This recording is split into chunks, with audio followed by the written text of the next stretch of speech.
Hi, this is Satyan Srivastav. Today I would like to discuss the most powerful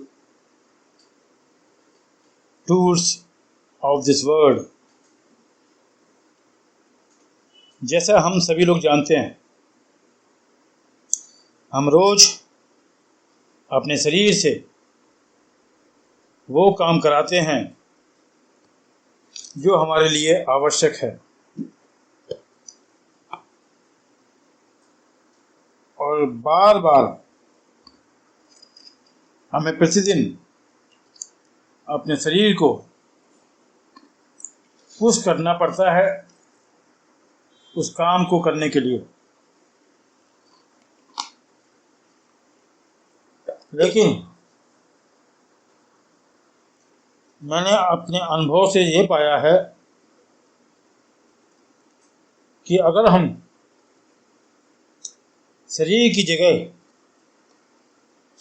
अवचेतन मन पर अपना control ले लें, मतलब हम शरीर को डायरेक्शन न दें, हम अवचेतन मन को डायरेक्शन दें, तो हमारे जीवन में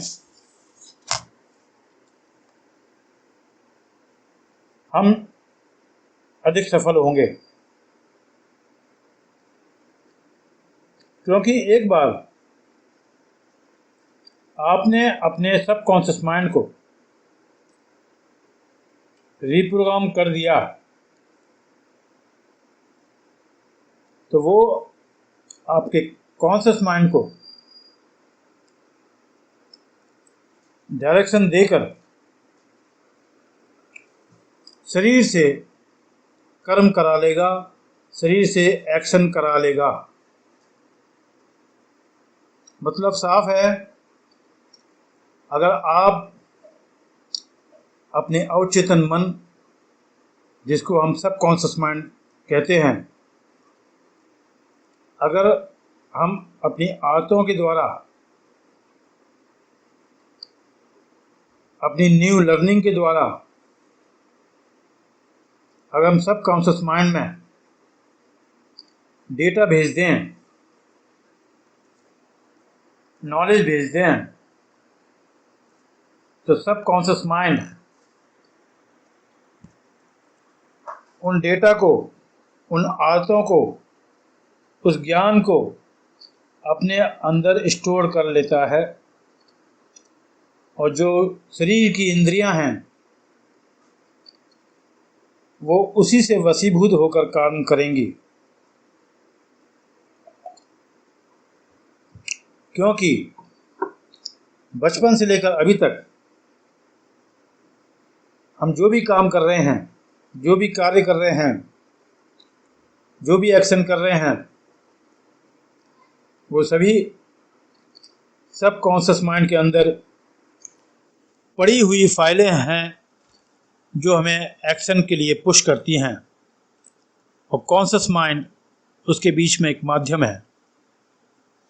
क्योंकि सबकॉन्शियस माइंड से डेटा ट्रैवल करता है, डायरेक्शन ट्रैवल करती है, या हम कह सकते हैं सबकॉन्शियस माइंड कॉन्शियस माइंड को आदेश देता है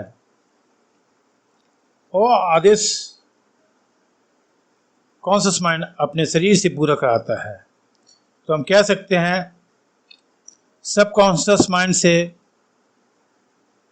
कॉन्शियस माइंड, कॉन्शियस माइंड से बॉडी में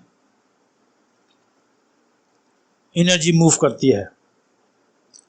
अगर हमें बॉडी से कुछ भी कराना है, सुबह उठना है, पढ़ना है, कोई विशेष कार्य करना है, तो हमें सबकॉन्शियस माइंड के अंदर उन फाइलों को डिपॉजिट करना पड़ेगा। जैसे कि जो ओरिजिनल डॉक्यूमेंट है उसकी आप कितनी बार भी फोटो कॉपी करा सकते हैं,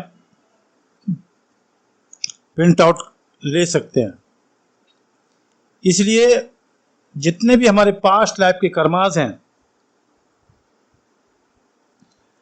वो हमारे सबकॉन्शियस माइंड में पड़े हैं, और जो कर्मा है वो सबकॉन्शियस माइंड से विचार के रूप में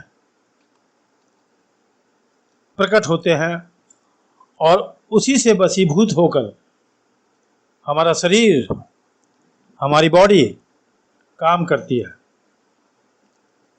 तो पुरानी कहावत है कि कर्म विचार के द्वारा प्रकट होते हैं, और उसी विचार से वशीभूत होकर हमारा शरीर कार्य करता है। तो हम कह सकते हैं कि सबकॉन्शियस माइंड को अगर हम प्रोग्राम करते हैं, पुराने जितने भी डेटा हैं, पुराने जितने भी थॉट हैं, पुराने जितने भी कर्मास हैं, उन सब को हम रेक्टिफाई कर सकते हैं, मॉडिफाई कर सकते हैं। उसके बाद वो विचार जो सबकॉन्शियस माइंड से उठकर कॉन्शियस माइंड में आते हैं, हम उन विचार को अपने अनुसार व्यवस्थित कर सकते हैं। तो कहने का तात्पर्य यही है कि आप ये देखें, ये गौर करें कि कौन से विचार आपके मन में उठ रहे हैं, क्योंकि जो मन में विचार उठ रहे हैं वो ज़्यादातर आपके सबकॉन्शियस माइंड से ही आएंगे, क्योंकि सबकॉन्शियस माइंड रास्ता है आपके कर्मों को करने का। इसी तरह से हम कह सकते हैं कि हम रोज युद्ध करते हैं, संघर्ष करते हैं अपने शरीर से काम करवाने के लिए। हम योगा करते हैं, मेडिटेशन करते हैं, ध्यान करते हैं, पूजा करते हैं, पढ़ाई करते हैं, या सुबह उठते हैं। केवल शरीर को माध्यम लेके चलेंगे तो 5-7 दिन करने के बाद ये उसमें रुचि नहीं रखता। अगर हम सबकॉन्शियस माइंड को सबसे पहले टारगेट करें तो सबकॉन्शियस माइंड अपने अनुसार कॉन्शियस माइंड को या मन को नियंत्रण करके हमारे शरीर के द्वारा कर्म करा लेता है। यही मेरा एक अनुभव था, यही एक मेरा आज का विषय था। Hope you like my experience and my today speech. Thank you very much.